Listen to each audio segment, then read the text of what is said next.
The Legend of Zelda Echoes of Wisdom actually was filled with a lot of boss battles, even some secret extra ones that were not even part of the main quest. But with these boss battles and this large number of them, they weren't anything super massively spectacular, but I still wanted to rank them nevertheless to talk about what was my least favorite all the way to my favorite in the game. And yes, we'll be ranking all the bosses. Now, if there are multiple different variants of the exact same boss battle, it will not be included, like the different Landmola fights. They are all pretty much the same, just slightly more difficult than the last. I will also be grouping the Ganon fights and the Smog battles, but not the Link ones, as they were slightly different as he used different weapons. But there was a lot of bosses on this list, so let's not waste any more time. Let's jump into the list of every single boss ranked in The Legend of Zelda Echoes of Wisdom. Coming in at the very bottom of the list, we have Bomb Link. I thought this one was so pointless, and I guess a lot of these bosses are going to come down to how we each individually fought them. Some of them are going to be a lot easier for some of us, some of them a lot harder,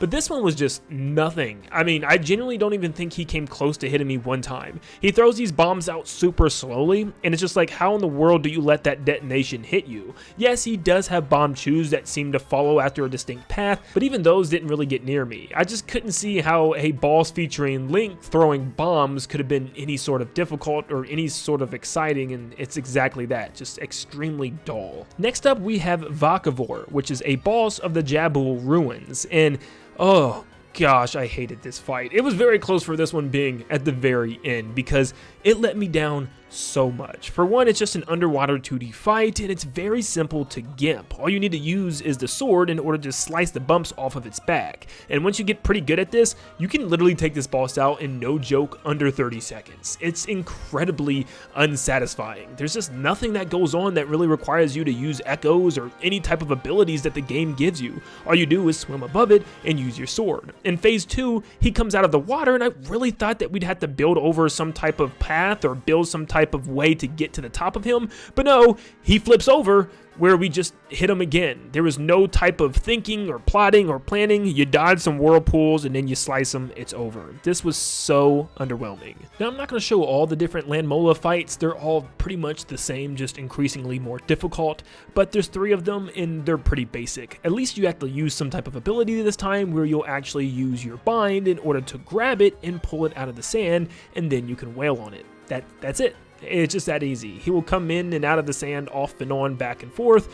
It's cool to see this creature back from so long ago, but it doesn't really put up much of a fight. Next up, we have Bow Link. It doesn't deserve to be super high either, but it does have some difficulty, believe it or not. And I actually enjoyed how he's just constantly firing arrows at you because you can't just rush him. You have to come up with a little plan, which initially I decided to throw out an enemy and actually try to control him with Bond in order to position himself and myself on both sides of Link, kind of smushing him in the middle. But the problem is, he'll eventually duplicate himself into 2 other copies, which has 3 Links firing arrows at you from all over the place, and he even can shoot tri-arrows, which makes it very difficult to dodge. But I thought this one was pretty interesting, but it didn't really require you to use any echoes or any other abilities outside of just spamming enemies and controlling them.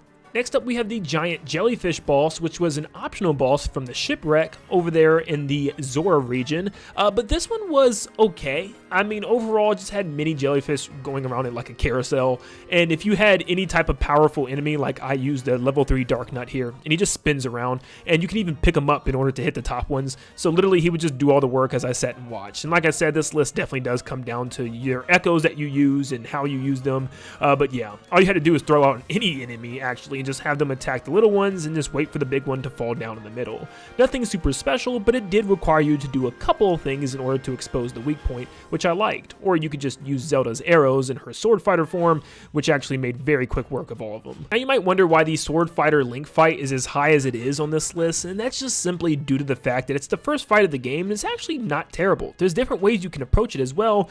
For instance, using Bond to just rip the shield out of his hand, and then you can just go crazy on him with one of your echoes. But I don't know, I found it fun to have kind of like a little Pokemon fight and throwing out echoes and controlling them with Bond in order for them to attack Link for me. It wasn't anything super special at all, but for the first fight of the game, it actually did take the premise of the game using echoes to a pretty good point. I literally loved just watching the Dark Nut and Link scrap each other as I watched and held the Dark Nut from a distance, or just grabbing Link himself and dragging him into one of my enemies for him to just get sliced up. Next up at number 13, we have the first main boss of the game being Seige Talent. This one is incredible incredibly simple, but I do like how it incorporates a move in the game being the bond, and it's supposed to be easy. It's the very first boss of the game and it's teaching you how to use the ability. Now, my only problem with this, because this could actually be a lot higher if they incorporated some type of echo mechanic. Like for instance, the last time you hit him or pull his orb out, it lands on top of a giant rubble of rocks that you have to build up to in order to hit. I'm very shocked they didn't do this, and I actually for sure thought this would be something that they do with some boss in the game, but actually they didn't do it with any. So yeah, overall you're just pulling the orb out of him and hitting it over and over again, so a lot of people might see this as a little bit lower, but I think for the first boss of the game it really isn't terrible. Number 12, we have Dark Echo Zelda. This is a dark version of Zelda, which pretty much turns this into a literal Pokemon battle, where she's spawning tons of enemy echoes and you're spawning tons of enemy echoes to fight those echoes. Yeah, that's exactly what it is. But honestly, you can skip all this and turn into Sword Fighter Zelda, where you can just blast her with arrows in order to drop her from the sky. It's not really that difficult if you do it that way. You can also just spawn a level 3 enemy, and like most of the enemies on the stage will ignore you, and you can just focus on the Dark Zelda yourself and just spam her with arrows and then your sword.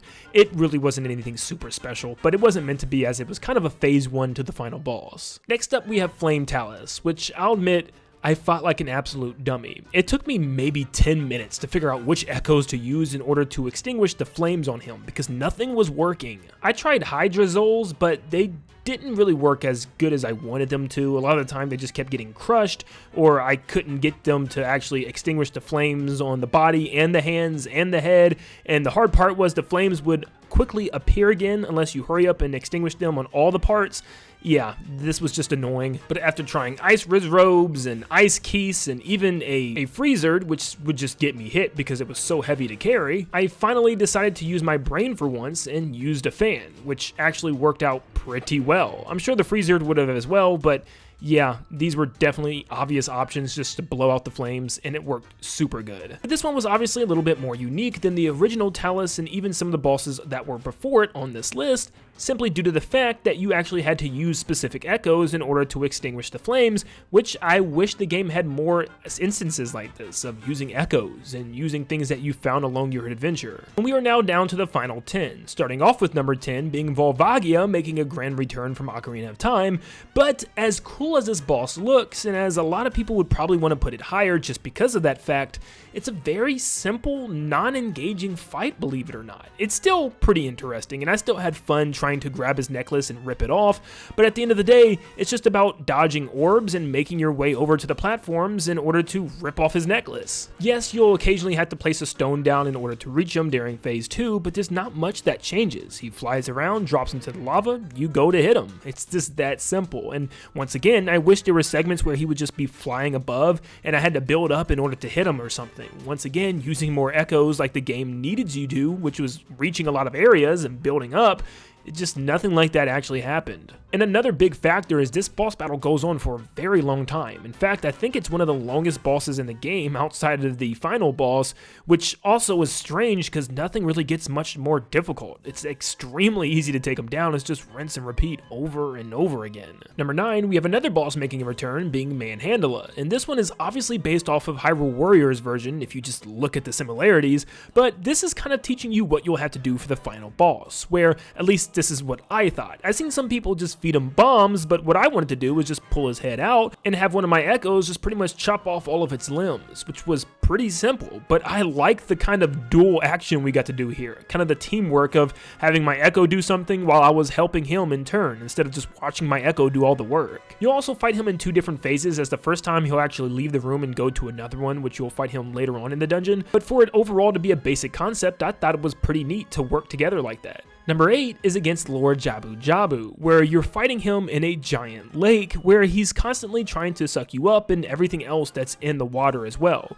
He'll also occasionally spit out things for you to platform on and also enemies for you to dodge, but your job is to dodge him when he's swimming around the area and drop a bomb fish just at the right time in order for him to suck it up on his way back. I mean, how many times in Zelda history have we seen something like this where something is inhaling really heavily and we had to drop a bomb in his mouth? But of course, it's something that always makes me feel good. Like, ooh, I'm glad I knew how to do that. And it was just a satisfying feeling doing it. And I actually thought for it to be kind of a boss before the dungeon, it was done really well. His attack phase could have been a little bit more interesting as he very slowly munches away toward you, but besides that, it's a pretty fun boss. Number 7, we have Ganon, which is technically an echo of Ganon, but still, it's definitely Ganon the way he fights. Now, like I said, I will be combining the first fight with Link and this one because he does the same moves. It's essentially the same fight, but obviously a lot longer the second time you fight him, the one with Zelda inside Hyrule Castle. So this one is pretty much just like any Ganon fight that we've seen in the past. In fact, it's the same exact moves, where he'll lunge at you, or he'll throw his staff at you, or he'll just spawn some enemies like fire keys in order to attack you. And of course, the magical orb attack that we've all known and loved, where we play Dead Man's Volley back and forth with him. This just feels like a really good modern version of a classic Ganon fight. Nothing more, nothing less. I would have liked to seen a couple new and original moves from him, but nope, it stays very true to the classic versions. And honestly, it's not all that difficult either, especially if you're using the sword fighter form alongside of a really powerful echo. You'll kind of blow through him relatively fast, but it still was a good middle of the game boss battle that I did enjoy. Number 6, we have Mawgriff, the main boss of the Gerudo Sanctum.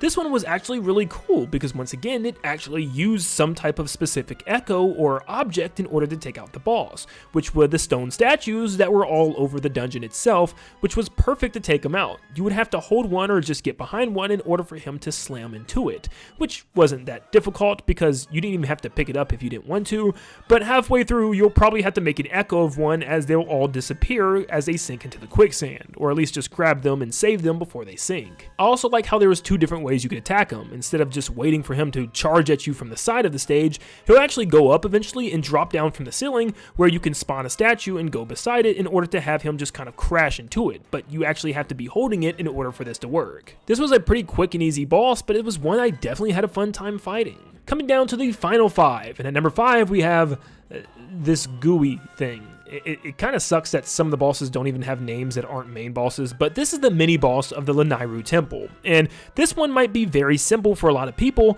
but it was one of those bosses that felt truly like a classic Zelda boss, where you're just trying to fight it and nothing is working, using multiple different echoes until you realize you are in an ice-themed dungeon.